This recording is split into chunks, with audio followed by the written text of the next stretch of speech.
Treasure Island by Robert Louis Stevenson. Chapter 32. The Treasure Hunt. The Voice Among the Trees. Partly from the dampening influence of this alarm, partly to rest Silver and the sick folk, the whole party sat down as soon as they had gained the brow of the ascent. The plateau being somewhat tilted towards the west, this spot on which we had paused commanded a wide prospect on either hand. Before us, over the tree-tops, we beheld the Cape of the Woods, fringed with surf. Behind, we not only looked down upon the anchorage and Skeleton Island, but saw, clear across the spit and the eastern lowlands, a great field of open sea upon the east. Sheer above us rose the Spyglass, here dotted with single pines, there black with precipices. There was no sound but that of the distant breakers, mounting from all round, and the chirp of countless insects in the brush. Not a man, not a sail upon the sea. The very largeness of the view increased the sense of solitude. Silver, as he sat, took certain bearings with his compass. "There are 3 tall trees," said he, "about in the right line from Skeleton Island. Spyglass Shoulder, I take it, means that lower point there. It's child's play to find the stuff now. I've half a mind to dine first." "I don't feel sharp," growled Morgan. "Thinking of Flint, I think it were as done me." "Ah, well, my son, you praise your stars he's dead," said Silver.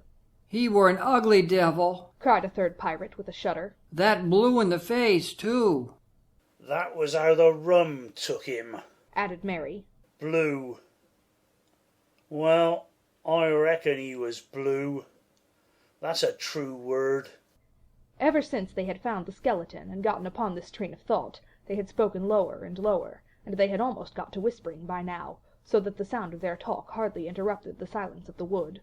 All of a sudden, out of the middle of the trees in front of us, a thin, high, trembling voice struck up the well-known air and words. 15 men on a dead man's chest, yo-ho-ho, and a bottle of rum. I have never seen men more dreadfully affected than the pirates. The color went from their 6 faces like enchantment. Some leapt to their feet, some clawed hold of others. Morgan grovelled on the ground. "It's Flint, by God!" cried Mary.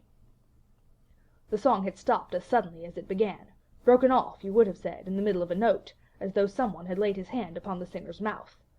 Coming through the clear, sunny atmosphere among the green tree-tops, I thought it had sounded airily and sweetly, and the effect on my companions was the stranger. "Come," said Silver, struggling with his ashen lips to get the word out. "This won't do. Stand by to go about. This is a rum start, and I can't name the voice, but it's someone skylarkin', someone that's flesh and blood, and you may lay to that." His courage had come back as he spoke, and some of the color to his face along with it. Already the others had begun to lend an ear to this encouragement, and were coming a little to themselves, when the same voice broke out again, not this time singing, but in a faint, distant hail that echoed yet fainter among the cliffs of the Spyglass. "Darby McGraw, it wailed, for that is the word that best describes the sound. Darby McGraw, Darby McGraw." Again and again and again, and then, rising a little higher, and with an oath that I leave out, "Fetch after the rum, Darby." The buccaneers remained rooted to the ground, their eyes starting from their heads. Long after the voice had died away, they still stared in silence, dreadfully, before them. "That fixes it," gasped one. "Let's go." "They were his last words," moaned Morgan. "His last words above board." Dick had his Bible out and was praying volubly. He had been well brought up, had Dick, before he came to sea and fell among bad companions. Still Silver was unconquered. I could hear his teeth rattle in his head, but he had not yet surrendered. "Nobody in this here island ever heard of Darby," he muttered. "Not one but us that's here." And then, making a great effort, "Shipmates," he cried, "I'm here to get that stuff, and I'll not be beat by man or devil. I never was feared of Flint in my life, and by the powers, I'll face him dead. There's 700,000 pound not a quarter of a mile from here. When did ever a gentleman of fortune show his stern to that much dollars for a boozy old seaman with a blue mug, and him dead too?"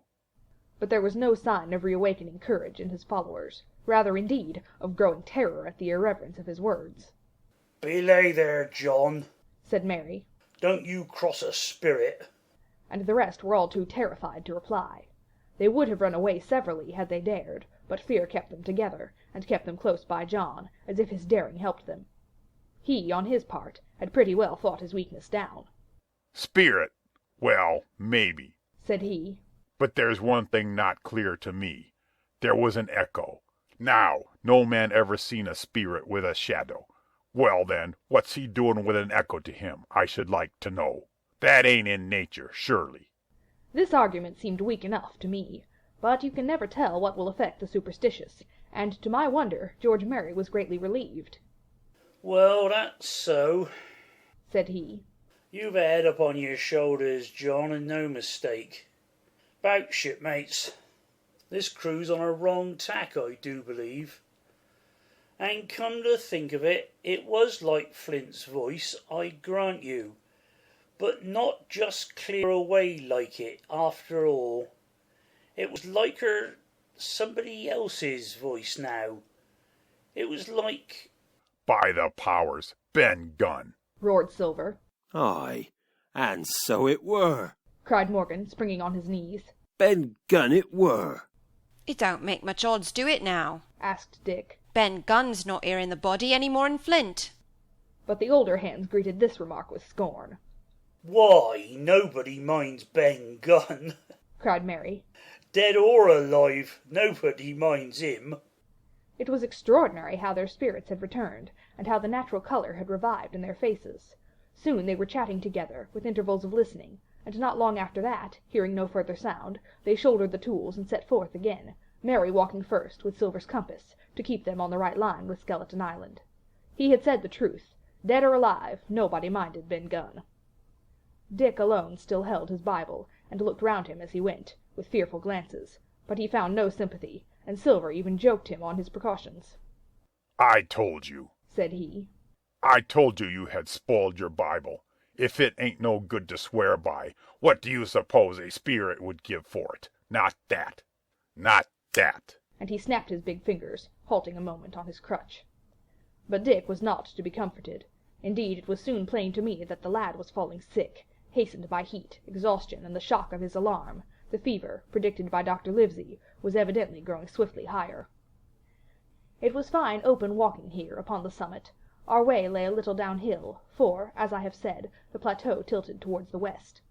The pines, great and small, grew wide apart, and even between the clumps of nutmeg and azalea, wide open spaces baked in the hot sunshine. Striking as we did pretty near northwest across the island, we drew, on the one hand, ever nearer under the shoulders of the spyglass, and on the other, looked ever wider out over that western bay where I had once tossed and trembled in the coracle. The first of the tall trees was reached, and by the bearings proved the wrong one. So with the second. The third rose nearly 200 feet into the air above a clump of underwood, a giant of a vegetable, with a red column as big as a cottage, and a wide shadow around it, in which a company could have manoeuvred. It was conspicuous far to sea, both on the east and west, and might have been entered as a sailing mark upon the chart. But it was not its size that now impressed my companions.